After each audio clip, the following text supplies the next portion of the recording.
റഷീദ് ഭായി നിങ്ങൾ പറഞ്ഞ കാര്യങ്ങൾ 100% ഓക്കെയാണ്. ഇതന്നെയുള്ളൂ. ഇങ്ങനെ ആരത് ഇങ്ങനെ പറഞ്ഞു കൊടുക്കുന്നത്? നിങ്ങൾ പറയുമ്പോൾ ആരെ പറഞ്ഞു കൊടുക്കുക? നിങ്ങളൊന്ന് പറയും. എൻ്റെ അറിവ് ഞാൻ ഇതുവരെ ആരും കേട്ടില്ല. നിങ്ങളിങ്ങനെ മോട്ടിവേഷൻ ചെയ്യുമ്പോൾ ആരും പറഞ്ഞു കൊടുക്കുന്നത് ഞാൻ കേട്ടില്ല. നിങ്ങൾ പറഞ്ഞ 100% ഇല്ല കാര്യമാണ്. അത് കേൾക്കുമ്പോൾ തന്നെ നമുക്കൊരു എനർജി കിട്ടും. നിങ്ങളത് പറയുമ്പോൾ തന്നെ ഇങ്ങനെ ചെയ്യാമെന്ന്. ഇങ്ങനെ നമുക്ക് ബാക്ക്ഗ്രൗണ്ട് നിന്നിട്ട് ഒരാളൊരു ഉപദേശം പറഞ്ഞപ്പോൾ നമുക്കനുസരിച്ച് നീങ്ങാലോ. അതാണല്ലോ വേണ്ടത്.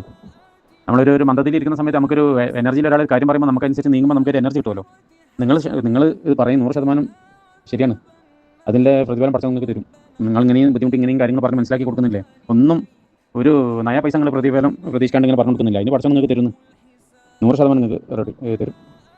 ഇൻഷാ അല്ലാഹ് എല്ലാം റെഡിയാവും. ഇൻഷാ അല്ലാഹ് നിങ്ങൾ മോട്ടിവേഷൻ കേൾക്കുമ്പോൾ നമുക്കൊരു എനർജി കിട്ടുന്നത്. അസ്സലാമു അലൈക്കും. റഷീദ് ഖാ, നിങ്ങളെ വീഡിയോസ് ഞാൻ കാണുന്നുണ്ട്. ഇപ്പോൾ ഉദാഹരണത്തിന് ഞാൻ പറയാം, എൻ്റെ കാര്യം തന്നെ പറയാമല്ല. റഷീദ് പറഞ്ഞിട്ടാണ് ഞാനിത് തുടങ്ങിയത്. ഇപ്പോൾ എനിക്ക് അൽഹംദുലില്ലാ ഇപ്പോൾ ഏതാണ്ടൊക്കെ കുറച്ച് മാറ്റങ്ങൾ വന്നു തുടങ്ങി. ആയതുകൊണ്ട് 20 ദിവസം ആയിട്ടുള്ളൂ. റഷീദ് ഖാ, നിങ്ങളിങ്ങനെ പറയണം. നിങ്ങൾ കാര്യങ്ങളൊക്കെ അറിയത്തക്ക ആൾക്കാർ മിണ്ടാതിട്ട് കാര്യമില്ല. അറിയത്തക്ക ആൾക്കാർ പറയുമ്പോഴേ അറിഞ്ഞൂടാത്ത ആൾക്കാർക്ക് മനസ്സിലാവും. പിന്നെ നമ്മുടെ ഇടയിൽ ചില വലിയ വിവരമുള്ള വലിയ ആൾക്കാരുണ്ട്. അവരിത് ചെയ്യേണ്ട. അവർ മെഡിസിൻ വാങ്ങിച്ച് കഴിക്കട്ടെ. ഇത് വിവരമില്ലാത്ത പാവങ്ങളായ ആൾക്കാർ മറ്റുള്ളവർ അറിവ് കൊടുത്തിട്ട് മറ്റുള്ളവർ കാര്യങ്ങൾ പറഞ്ഞു കൊടുത്തിട്ട് അവർ ചെയ്യട്ടെ. ഈ വിവരമുള്ളവർ വന്നിട്ട് ഭയങ്കര കമൻറ്റ് ഇടും. ഇതിന് അങ്ങനെയാണ് ഇങ്ങനെയാണ്, റഷീദ് ഭായി പൈസ വാങ്ങിച്ചിട്ടാണ്, ഏജൻറ്റാണ്, മറ്റേതാണ്, മറിച്ചാണ്. അതൊക്കെ പറയട്ടെ. ഇപ്പോൾ കാറ്റടിക്കുന്നിടത്ത് നമുക്ക് വേലി കെട്ടാൻ പറ്റില്ല. റഷീദ് ഖാ, നിങ്ങൾ നല്ല കാര്യം നിങ്ങൾ ചെയ്യണം.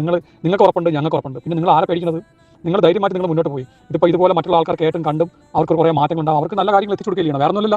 ഇപ്പോൾ നമ്മൾ കണ്ടില്ല ടിക്ടോക്കിലും ഇൻസ്റ്റാഗ്രാമിലൊക്കെ നമ്മൾ തുറന്നു കഴിഞ്ഞാൽ ഓരോ ആൾക്കാർ കാണിക്കുന്ന കോലങ്ങൾ അത് വെച്ച് നോക്കുമ്പോൾ നമ്മൾ സ്വർഗ്ഗത്താണ്.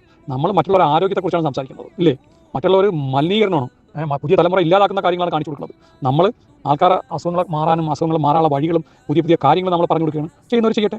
അതുകൊണ്ട് നിങ്ങൾ ധൈര്യമായിട്ട് മുന്നോട്ട് പോയി. നിങ്ങളെ വീഡിയോസും എല്ലാം ഗുഡാണ്, കാര്യങ്ങളൊക്കെ ഉഷാറാണ്, നടക്കട്ടെ. ഒരാൾ മാറട്ടെ, അതിനൊരു ഭാഗ്യം. ആൾക്കാർ കേട്ട് കണ്ടും ആൾക്കാർ പറഞ്ഞവർ വരട്ടെ. വാങ്ങ് കൊടുക്കുന്നുണ്ട്. വാങ്ങാണ് സത്യം. ഞാൻ ഈ പറഞ്ഞത് നിങ്ങൾ കറക്റ്റാണ്. നിങ്ങൾ കറക്റ്റ് മുന്നോട്ട് പോയി. ഒരു പ്രശ്നമില്ല. വാങ്ങ് കൊടുക്കുന്നുണ്ട്. ഞാൻ നിർത്തുന്നു.